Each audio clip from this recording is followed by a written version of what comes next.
Get ready for real time, prime time, big time, show time. It's edible honesty time.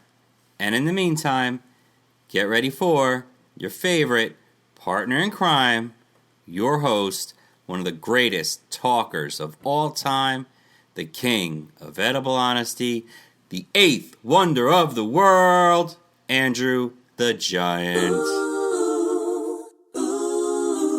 Hey, my, hot, rockin' pumpkin pie. Let's get down and let's talk about the ins and outs of the food industry. My name is Andrew.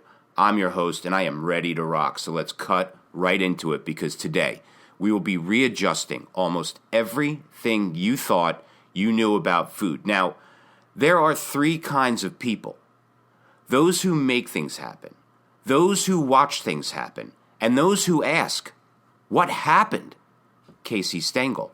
And to be quite clear, Neo, every edible belief you have ever held has all been one enormous edible lie after another. So ask yourself, what happened?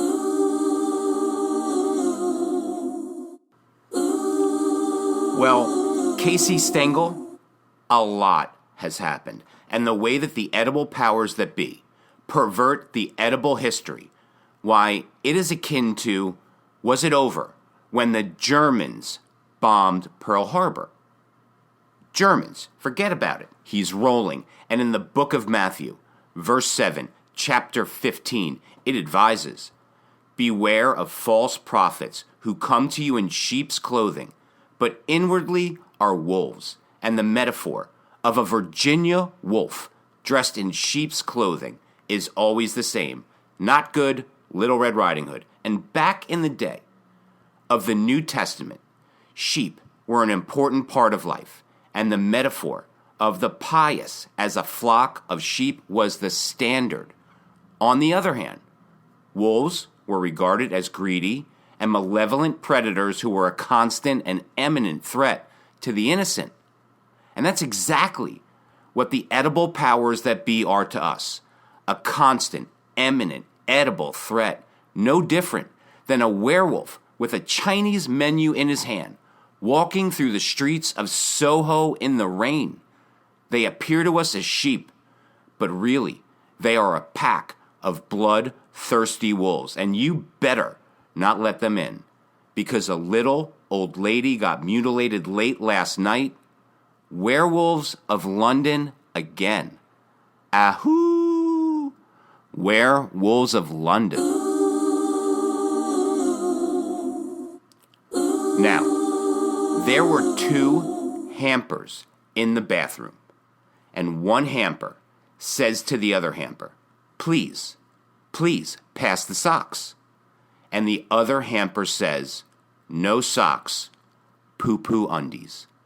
And that's where we are today, buried deep in a hamper filled with poo-poo undies, in a soulless and informationless world that the edible powers that be created, called the edible matrix. And Neo, this is your last chance. After this, there is no turning back. You take the blue pill, story ends. You wake up in your bed, believe what you want to believe. But if you take the red pill, you stay in edible honesty wonderland, and we forage for berries until we finally find some.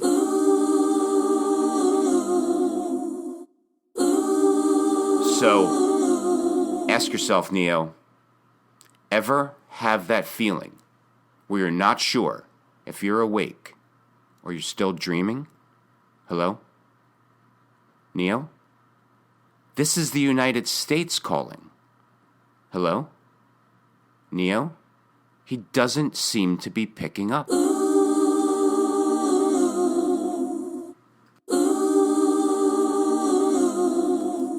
Time to go, Neo. Oh, good. You're back.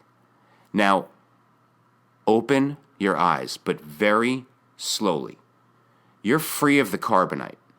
You're suffering from hibernation sickness. Your eyesight will return in time. Meanwhile, I spy berries all around us.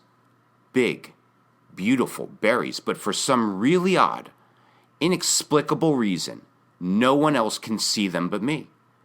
Because almost every berry has been living under permanent, edible witness protection.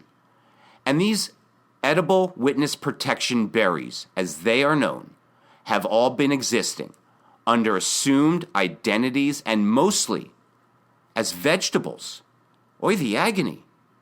Oh, the shame to make my privates public for a gain.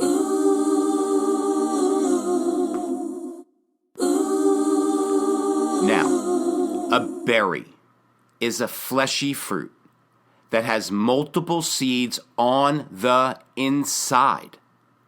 And berries, by definition, are any fleshy fruits that are produced by a single ovary, which is really quite unvegetable-like. And we already know the rule. If something has the word berry in its name anywhere at all, it is almost an edible certainty it is not a berry. Strawberry, not a berry. Blackberry, not a berry. Raspberry, not a berry. Mulberry, not a berry. A mulberry is a collective fruit. And collective fruits are not berries because multiple ovaries of several flowers mature packed together, and hundreds of tiny fruits all collect to form to be what we perceive one mulberry, just like Voltron, but it's not. One mulberry, as we perceive them to be, is actually an entire edible constellation of tiny mulberry fruits. And the way that the mulberry constellation forms is precisely the way a pineapple constellation forms. A mulberry is really the world's smallest pineapple that happens to grow on a tree. Oh, and it's purple, and that's just groovy. Yeah, baby. But despite the groovy factor, sadly, a mulberry is not a berry. And I'm paraphrasing. The carbon in our mulberry pies was made in the interiors of collapsing stars. Carl Sagan.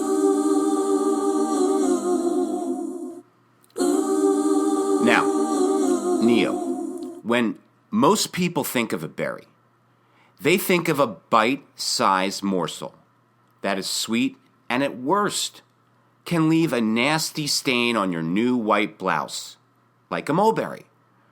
But if someone were to throw a berry at someone today, that individual would need at least a catapult, Jon Snow, and a small army of wildlings, because berries can grow to be incredibly big and weigh as much as an average adult family of 10. And to learn more about global obesity, turn into my podcast, Episode 3, Global Obesity, because the world's heaviest berry weighed in at a whopping 2,600 pounds.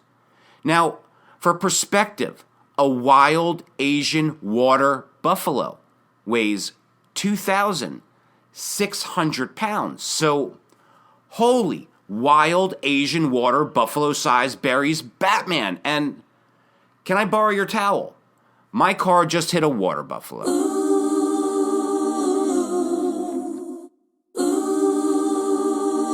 Now, I know what you're thinking. What in the wide, wide world of sports is going on here, Taggart? With a berry weighing in at 2,600 pounds. So what is the heavyweight champion of the berry world weighing in at 2,600 pounds? It's dramatic pause. The pumpkin. That's right. Not only is the pumpkin a fruit, but it's a berry. And for those of you who don't know Jack O'Lantern about pumpkins, then here we go. But first, a quick transformation. By the power of Grayskull, I have the power! Now, pumpkins are annual, crawling, herbaceous plants that produce branches and vines that can grow out of control and have a tough, hard outer rind, just like Satan. And every part of the pumpkin is 100% edible and 100% delicious, just like Satan. And pumpkins should be consumed from stem to seed as nature intended. And throughout time, pumpkins have been used as medicines and for cooking. Now, for all you foodies out there, if you like artichoke hearts and artichoke stems, and who in the world doesn't, then a pumpkin stem will change your edible life. A little butter, a little lemon, a little Muldoon salt. Forget about it. The pumpkin stem is crazy delicious because it is responsible for delivering the vital nutrients and necessary oxygen to grow the pumpkin fruit. It is power-packed with life-affirming nutrients. And think of the pumpkin stem as an edible umbilical cord, because it is. And everyone knows pumpkin seeds are magically delicious, like green clovers, pink hearts, orange stars, and yellow moons. But so are pumpkin leaves. They are the secret ingredient behind the world's most sublime soups and stir-fries. Now, pumpkin leaves are amazing raw, like in salad. However, cooking the pumpkin leaf really elevates its flavor. So use pumpkin leaves as an edible replacement instead of kale or spinach. I do, as pumpkin leaves can be steamed, like spinach, or baked, like crispy kale chips, and the flavor is off the charts. And as a super plant food, pumpkin leaves reduce the risk of obesity because they obstruct the growth of fat in the human body, while simultaneously attacking the excess body fat that already exists. Pumpkin leaves are like hiring a personal trainer and a dietitian. So waste not, want not. And the pumpkin blossom, those beautiful pumpkin flowers, just think of a squash blossom. Now envision them way tastier and with a slightly sweeter flavor. Those are pumpkin blossoms, so stuff them with cheese or grits, or just toss them in salads or saute them into anything, everything. And I do not understand why everyone sells squash blossoms and no one sells pumpkin blossoms when an entire, enormous economic windfall awaits. They are so Martha Stewart. Pumpkin blossoms should be at every farmer market whenever in season, because food in its flowering form possesses the energy from which all life is created. And if someone were to capture food in its most powerful form and harness that food into edible electricity, then life literally comes down to eating edible flowers, because that's all edible flowers are. They are pure, edible electricity. So, holy edible electricity, Batman, Book of Catwoman, verse 6, line 9, Halle Berry, amen.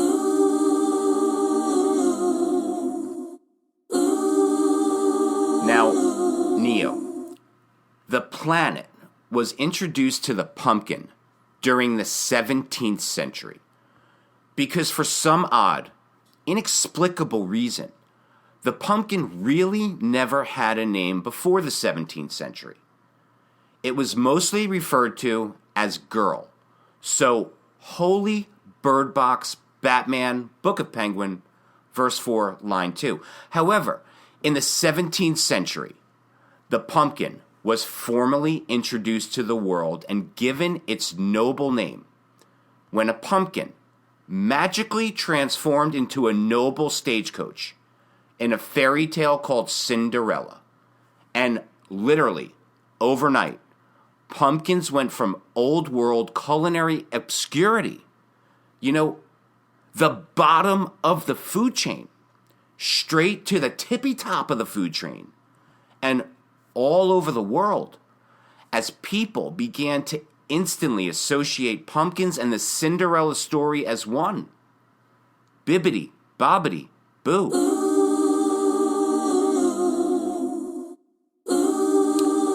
And Cinderella pumpkins are still around today, and their interior fruit is renowned for its fairy tale-like flavor.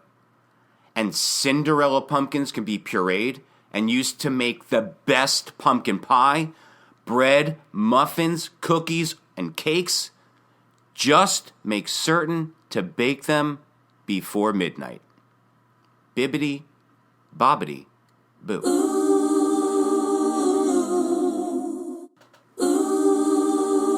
Now, the oldest evidence of pumpkin rinds and seeds have been found in Mexico. And they are well over 10,000 years old, yabba dabba doo.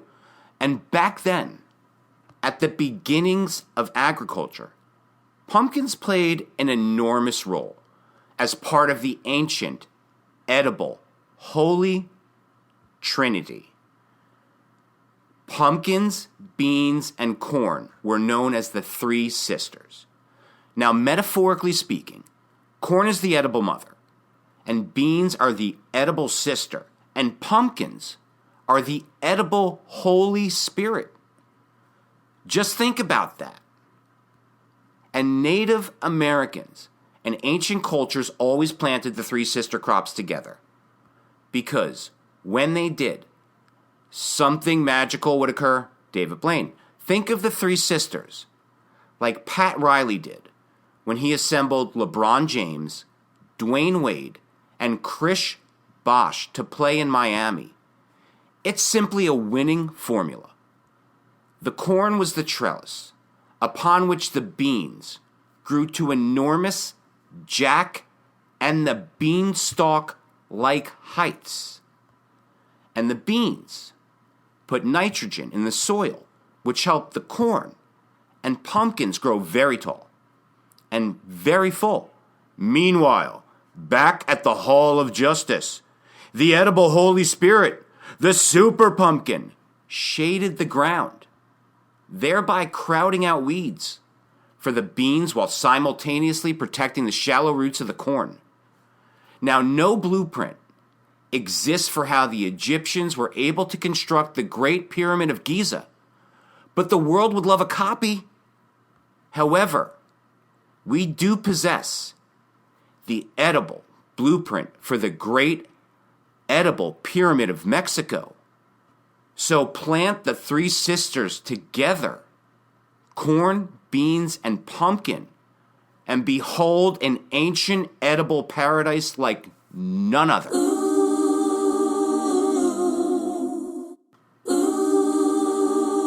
Now, pumpkin successfully hid from the world as berries because, let's face it, no one even knows the pumpkin is a fruit.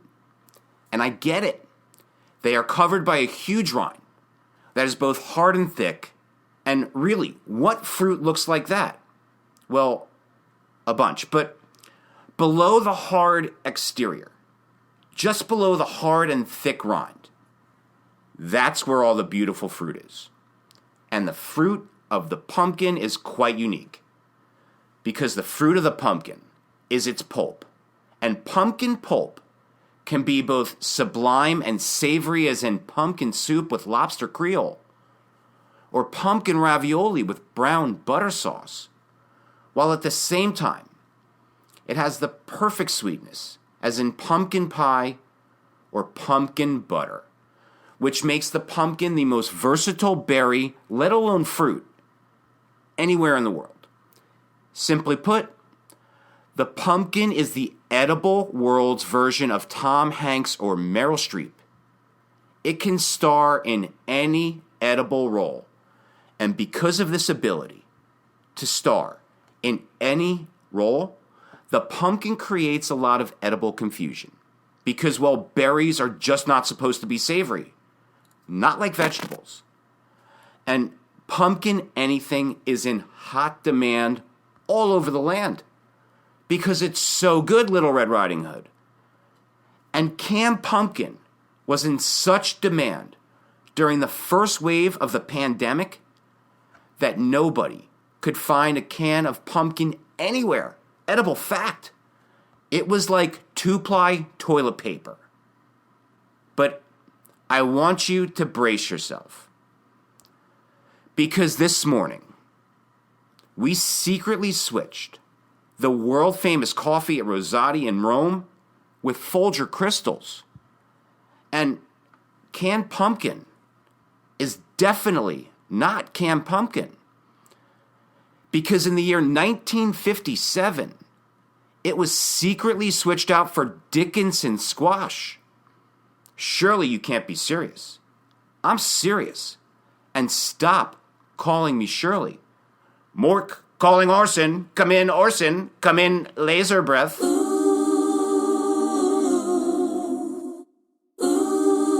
Now, grab a can of pumpkin puree from your local supermarket, any can. And every can of pumpkin puree reads the same. They all say 100% pure pumpkin. But Neo, do you remember, right before you took the red pill, when I told you that every edible belief you have ever held has all been one enormous edible lie after another? Well, this is one of them. Since the year 1957, when the edible powers that be comically established a standard, or more accurately, a lack thereof, and I doubt that anyone has eaten pumpkin since the year 1956, because it is not pumpkin in the can.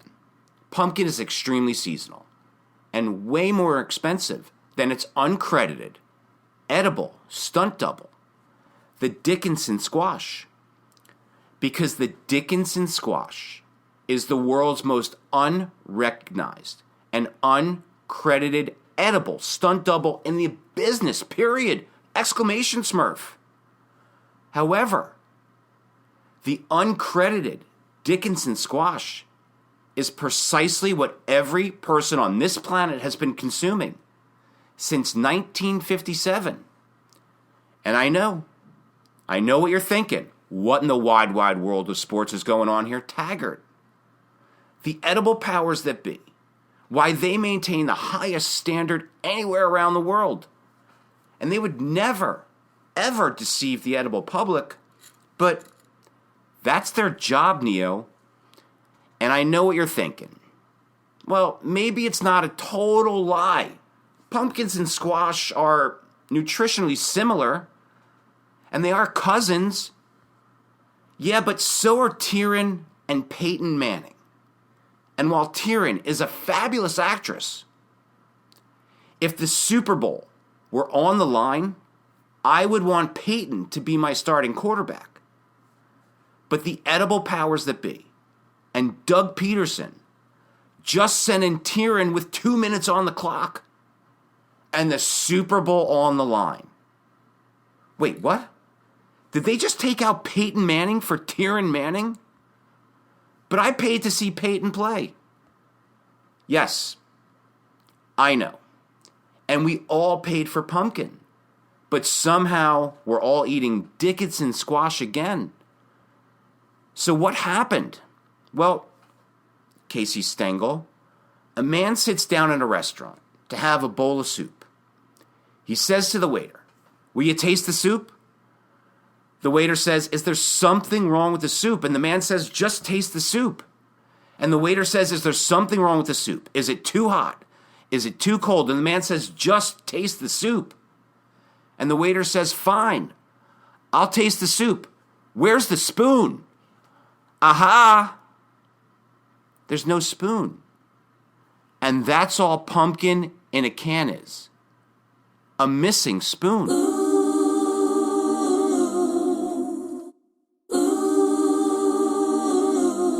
But Neo, the great worldwide pumpkin edible magic deception tour does not end there, because the pumpkin spice latte is back, and you waited a whole year, and it only comes out once a year, like the Shamrock Shake. You know it's special. However, Detective Columbo couldn't find a trace of pumpkin anywhere at all in that latte, and he is good. So, okay, your pumpkin latte is an edible stunt double like canned pumpkin. So now you pick up a jar of pumpkin spice from the spice section at your local supermarket because you just want to make your famous pumpkin pancakes with pumpkin-infused syrup. However, Detective Columbo couldn't find a trace of pumpkin anywhere in that jar of pumpkin spice at all. And you went to purchase that specifically. And this great pumpkin edible deception was orchestrated and approved by the edible powers that be. A very, very long time ago, strawberry shortcake and pumpkin spice was just another way to take advantage of the pumpkin-crazed edible public. So someone came up with a flavor profile, and that's all pumpkin spice is. It's a flavor profile, an edible grand illusion. So welcome to the grand illusion. Come on in and see what's happening. Pay the price, get your tickets to the show. And this edible grand illusion called pumpkin spice has been thrilling audiences for decades. Since the year 1957, just like Styx. But pumpkin spice is an edible euphemism for no effing pumpkin. There are spices in every jar of pumpkin spice. There's cinnamon, ginger, cloves, nutmeg, and allspice, but never pumpkin. Not even for a cameo. And no one ever noticed.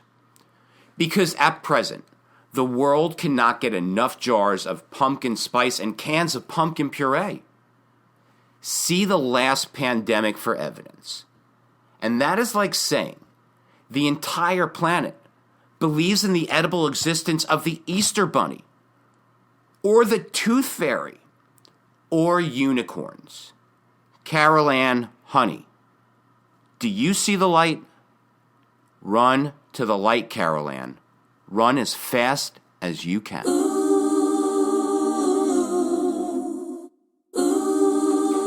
Because to actually eat pumpkin on this planet, you have to go to a farmer's market or take a trip on a supersonic ship to a local farm, well, all right, and take home a pumpkin and grab everything else they are growing, rinse and repeat. Meaning, go back to the farm, go back to the farmer's market, and continue to shop and interact with your local farmers. Because local farmers are vital to our collective existence in the future. And your local farmer should really be your local supermarket anyway. And to learn more about supermarkets, tune into my podcast, Episode 4, American Supermarkets. Your local farmers are experts on food. They know which pumpkin is best for soup, and which pumpkins are best for pies, and which is ideal for carving. Plus, after visiting your local farm, the world's tastiest pumpkin pie will finally be within your grasp. And it is so very easy to make 100% pumpkin puree yourself, instead of going to the supermarket and purchasing another can of Dickinson squash. All you have to do is separate and save the seeds and scoop out the pumpkin pulp. And then you can say a fond farewell to the pumpkin's edible stunt double, the Dickinson squash, one last time.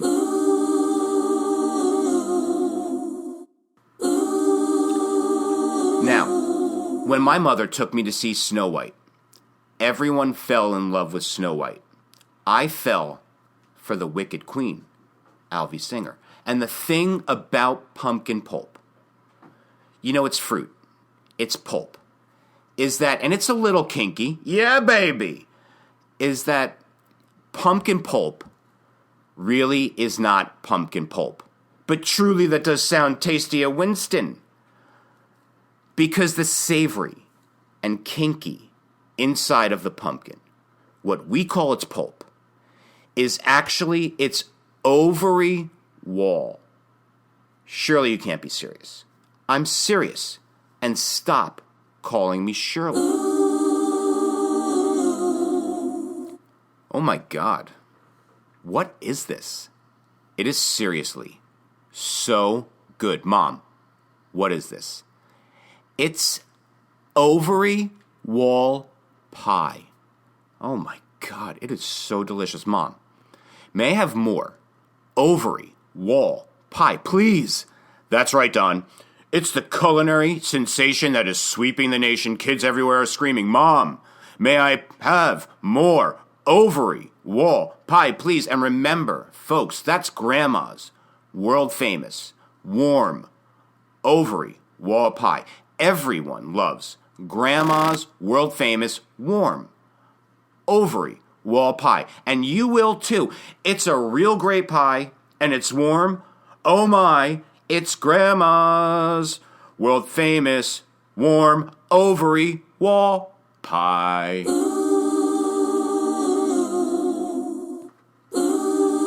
And let's face it, pumpkin, being the big berry that it is, needs a new name, one befitting its actual identity. So from this day forward, pumpkins shall now be known as pumpkin berries. So holy pumpkin berries, Batman, Book of Joker, verse 2, line 6.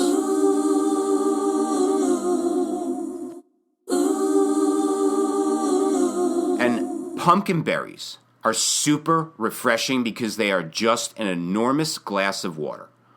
Pumpkin berries are 90% water, which makes them a super low-calorie food and a super low-fat food.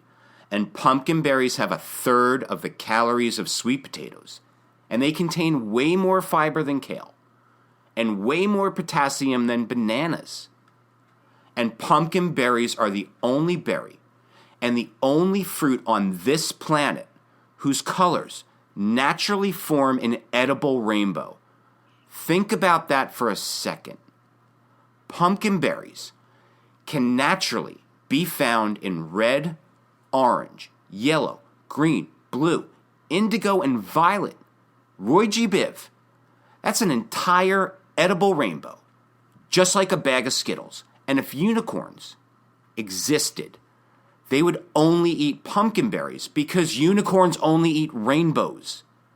And why are there so many songs about rainbows and what's on the other side? Well, Kermit, there are still 45 varieties of pumpkin berries left on Earth. And all of them are 100% edible.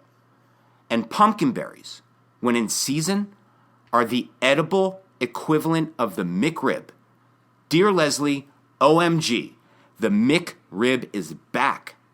Dear Chow, OMG, the pumpkin berry is back. Because the moment pumpkin berries are in season, people go crazy. Like Tickle Me Elmo crazy. Isn't that right, Hulkster? Let me tell you something, Mean Gene. Pumpkin berry mania is running wild during the month of October, brother. And what you gonna do when pumpkin mania runs wild on you? Oh, yeah. Your Honor, I object. You would overact.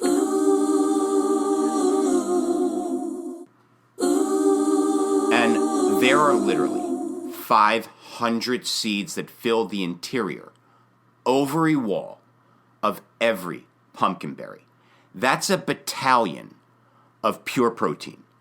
And pumpkin berries are clearly berries because they check every box.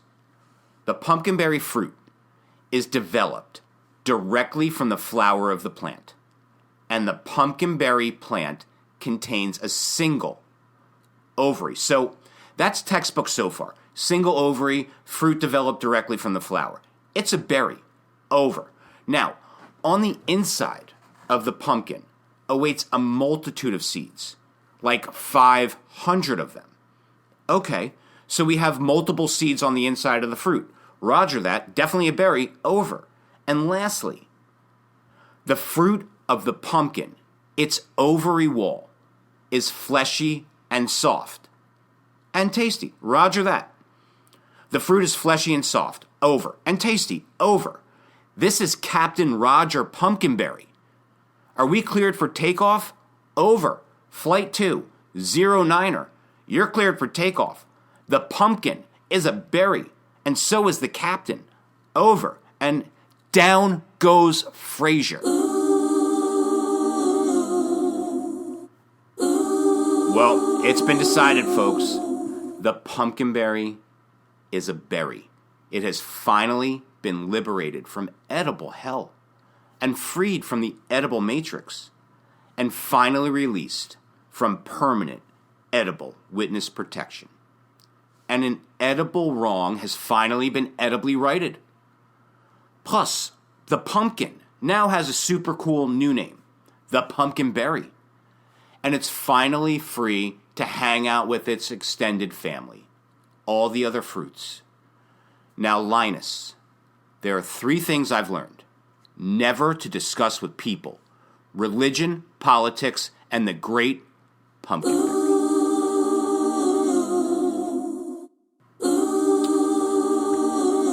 This is Mean Gene Okerlund here at the Pumpkin Berry Patch, and I'm here with the nature boy, Ric Flair. Rick, mean! Woo! My God! Gene, pumpkinberries are styling and profiling like the nature boy. Woo! That I declare October to be pumpkinberry. Woo! Think about it. Mean. Woo! My God. Gene. June. July. August. September. Pumpkinberry. Woo! Just sounds right. Woo! Well, you heard it here first, folks. That's Grandma's world-famous, warm, ovary wall pie. And please stop calling the pumpkinberry a vegetable. Pumpkinberries are berries, and berries are fruits. However, pumpkin berries do make the best fruit burger ever. Or to be more specific, pumpkin berries make the best berry burger anywhere on the planet. And berry burgers are a new division of our fruit burgers, created by the team over here at Edible Honesty. And if you thought veggie burgers were even remotely tasty, wait until you taste our fruit burger and berry burger line. And they never bleed. And they never pay homage or taste like dead animals. So long live edible artwork. And long live the newly launched fruit burger and berry burger line by the people at Edible Honesty. And fruit burgers and berry burgers source all of their ingredients from identifiable farms and identifiable farmers. So for those of you ready to start eating and experiencing something super sexy, then simply email info@ediblehonesty.com and you will be that much closer.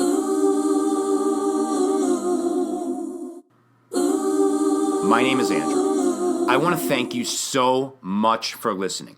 And to all my fans out there, thank you so much. And a huge edible shout out to my favorite farmer, Goyo, at my favorite farm, JR Organics in Escondido, California. Do not walk. Run to that farm and buy whatever Goyo is growing. It is absolutely the best. And a huge edible shout out to Matt Damon, who probably understands at this point that pumpkins are not vegetables. They are fruits, and big, beautiful berries at that. And I have been getting all of your emails and your comments, and thank you, and do not stop. Email me at info@ediblehonesty.com and share your favorite pumpkin berry recipes with me. And do not forget to give us a 5-star rating on iTunes and Podchaser. And no, I am not signed by any media outlet yet. And CNN, Food Network, Cooking Channel, Martha Stewart, ABC News, Comedy Central, whoever else, I'm available. So get in contact with me and let's work out a deal, and let's get Edible Honesty what it deserves, a syndicated platform. So get ready to tune in next episode for more Edible Honesty, same edible time, same edible station.